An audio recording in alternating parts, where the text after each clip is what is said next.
What is history? Of course we know what history is. History is the class we had in high school taught by the football coach, where we watched movies about Hitler and the War of 1812 and memorized names and dates which we immediately forgot after the test because really, who cares about the War of 1812 or any of that stuff they make you learn in history classes?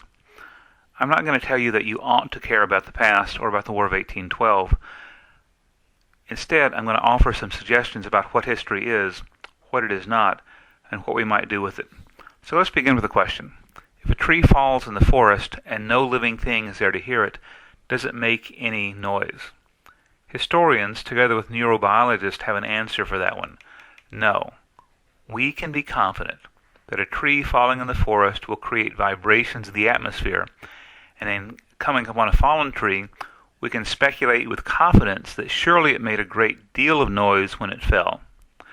But since noise is, by definition, something that is perceived, an event that requires ears to pick up the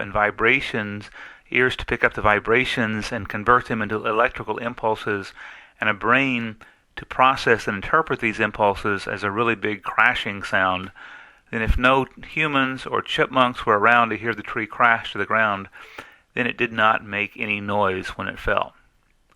Question 2.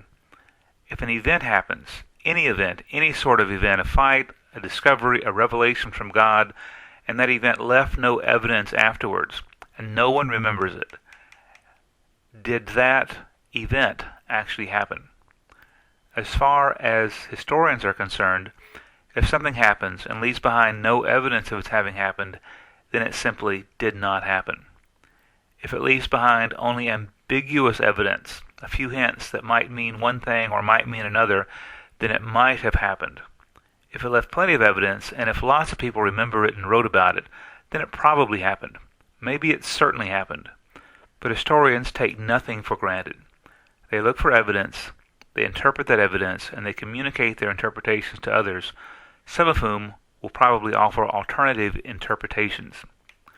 For example, in the field of Holocaust studies, there is general, indeed overwhelming agreement that between 1938 and 1945, some 6 million European Jews were murdered by the Nazis. Beyond that and many other basic facts, scholars find a great deal about which to disagree.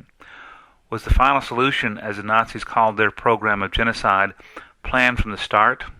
Did Hitler have it in mind the day he assumed power in Germany, or was it an idea that developed day by day? Was it Hitler's idea to begin with, or did someone else suggest it? There was simply no written documentation to prove this unambiguously, one way or the other. It's possible that the idea of genocide simply developed over time with no one taking credit for it. It's also possible that Hitler had it in mind from the very beginning of his rise to power. Where there is no evidence, there is room for interpretation, but there's also a great deal of room for error. Does this mean that history is just a matter of opinion? Obviously not. Historical interpretations are based on evidence. Historians seek out the evidence in the letters and papers and personal recollections of the past. They build interpretations to fit the evidence.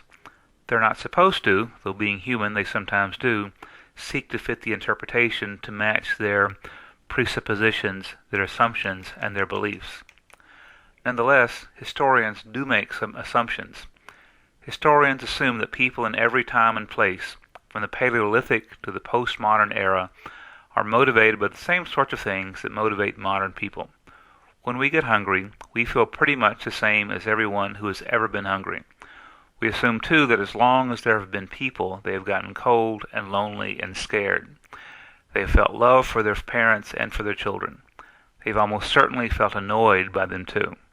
That means that as long as we're able to understand cold, loneliness, and hunger, or love, or passion, or hope, we can understand something of the lives of people in the very ancient past. If these same ancient people had had the good sense to leave us complete records in writing of their lives, we might be a lot more confident that we understood them. Alas, this is not the case. Writing was first invented somewhere around 5,000 years ago in Mesopotamia. It was also invented about the same time in the Indus River Valley and a few centuries later in China, and much later in the Valley of Mexico. But even after a few people figured out a way to freeze their thoughts into clay or stone or paper, the vast majority of the people on planet Earth remained illiterate. Peasant farmers, craftsmen, even a great many kings and nobles had no reason to learn the mysteries of the written word. For most people, writing was so mysterious, so dangerous, that it held an aura of magic about it. It's no wonder then that a witch, intent on doing harm, would have been understood to cast a spell, or that magical words were so often written down in secret and powerfully magical books. Physical anthropologists and archaeologists, linguists, and other specialists making their livings trying to make sense of the non-written clues that these people left behind, their tools, their homes, their trash, their skeletons.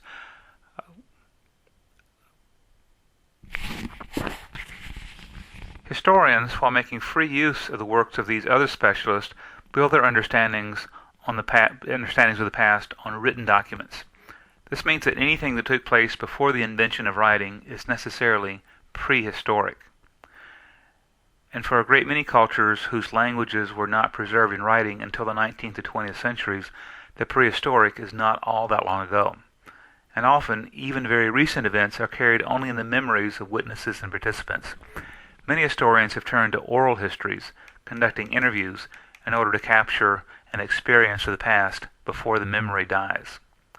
So then, given their grave limitations, unable to make sense of pre-literate cultures and dependent on the survival and readability of words, which necessarily reveals only a fraction of the human experience, how do historians make sense of anything? They make use of the historical method. Historical method begins with either a relic or a narrative. Both require interpretation, and both can be more or less than they appear to be. An example of a relic can be found in the town of Hodgenville, Kentucky, where if you ever visit Hodgenville, you will undoubtedly want to go to Abraham Lincoln's birthplace, National Historic Park. I mean, really, there's not a whole lot else to do in Hodgenville. Inside the memorial building is a primitive log cabin that, for most of the 20th century, was presented as the very log cabin in which the 16th President of the United States was born. Unfortunately, as relics go, this one has proved to be a little unreliable. Abraham Lincoln was almost certainly born in 1809 on the site of the current cabin, but when Henri Gricineau-Mayer, an expert on dendrochronology, the science of dating wooden objects based on the variations of the width in their tree rings, found that the trees used to build the cabin in which Lincoln was born had been alive and growing, some of them as late as 1860. The relic wasn't exactly a fraud. The National Park Service was careful to represent it as a symbolic representation, but millions of schoolchildren, including me, who had trekked to Hodgenville to see the cabin, felt just a little bit conned. Things are sometimes not what they seem to be. With narratives and other written documents, deciding precisely what they are and how they ought to be interpreted is equally challenging. Historians spend a great deal of time, as one historian put it, reading dead people's mail. We also read their wills, their death certificates, their shopping lists, their diaries, and, depending on what we're trying to understand, just about everything else a person of interest might leave behind for us. Yet even such primary sources as letters describing a battle in which the writer participated has to be interpreted with care. Soldiers are usually experts on everything that happened within their field of vision. Yet that doesn't keep them from writing about what they did not participate in firsthand.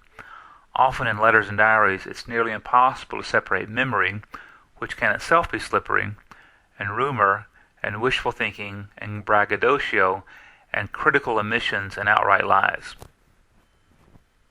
In ancient literature, it's sometimes hard to tell if a story reflects actual events or pure imagination. The Iliad, for example, has so many mythic elements that the whole story is easily dismissed as having no more historical reality than Hogwarts. Yet the 19th century discovery of the city of Troy by Heinrich Schliemann suggests that somewhere in there one might find a few nuggets of historical narrative. Even if we don't, the Iliad gives us a brilliant picture of the mind of the ancient Greeks. If it doesn't capture their experience of a particular war, it certainly gives us an idea of their understanding of war and of their ideas of entertainment. Chances are, when you took history in high school, the football coach had you read a textbook that summarized a great deal of information about the past, and it was probably boring. Textbooks are odd things, and unless you have a contract to write one, most historians don't like them very much. That's why in this class we will be reading mostly primary sources, documents that have their origin in the world about which we're trying to learn something. We want to learn to be historians, after all, not just consumers of other people's interpretations of history. We will also be using a great many secondary sources. Secondary literature, whether ancient or modern, provides an interpretation of the primary material. Good secondary literature makes use of the historical method, brings together a lot of primary sources, and offers well-reasoned interpretation. Textbooks and encyclopedias, because they're based on secondary literature, are considered tertiary, even further removed from the world we're trying to understand. Historians also base their interpretation of the past on a host of broad historical theories. These come in all sorts of shades, and while we cannot explore all of them, it's interesting here to pay attention to a few. In Macbeth, the murderous king, hearing of his wife's death, muses, "Life is but a walking shadow. A poor player that struts and frets his hour upon the stage, and then is heard no more. It is a tale told by an idiot, full of sound and fury, signifying nothing." We could say the same thing of human history. It means nothing. It is just, as Arnold Toynbee complained, one damn thing after another. It is a tale told by an idiot, full of sound and fury, signifying nothing. Such a nihilistic approach to history is a fundamental theory.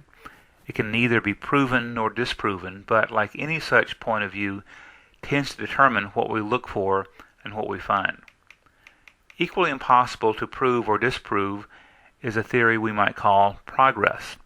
Progress assumes all evidence to the contrary, that human history is a chronicle of upward movement from the poor and primitive when life was, in the words of Thomas Hobbes, solitary, poor, nasty, brutish, and short, through a host of challenges and problems over which humanity has always prevailed as we march onward to a better future. Individuals and communities might suffer along the way, but as a whole, says believers in the idea of progress, we can confidently believe that the future will be better than the past. Among notable believers in the idea of progress was the philosopher Karl Marx, who saw human history as an ongoing conflict between economic groups. Marx developed this idea of class conflict from the 18th century philosopher Georg Wilhelm Friedrich Hegel, who argued that human history can be understood as a series of ongoing conflicts of ideas. One can imagine Hegel or Marx watching a football game. As long as only one team is on the field, nothing interesting happens. It takes conflict to have a game, or for history to happen. History is not the final score, but the game itself, when conflicting ideas and goals shape the present and the future. For Hegel, the conflict was between ideas. For Marx, the conflict was between the exploited classes of laborers and the exploiting classes of property owners. Marx was confident, optimistic, that just as the old nobility of Europe had been overthrown in the American and French revolutions, the newly empowered capitalist would finally be overthrown by the working people and would lead to a conflict-free, and therefore history-free, society.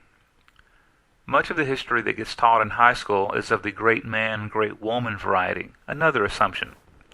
This assumes that what really matters are the lives of a few exceptional people, the George Washingtons and Napoleons of every generation. Supporting this theory is that such people really do make a large impact, for better or worse, than do most average people. Yet the great man, great woman theory also tends to ignore the lives of the millions of ordinary people who make history happen, and the slow changes in the lives of everyone, changes in eating habits, evolving fashion, ways of thinking about marriage and marriage rituals and funerary rites. These, the social and cultural historians argue, are the slow currents of life that moves an entire culture in ways far more important and lasting than the occasional war or political fracas. So this is the study of history. It's a big, complex, and endlessly fascinating topic. Welcome to the study. Enjoy the ride.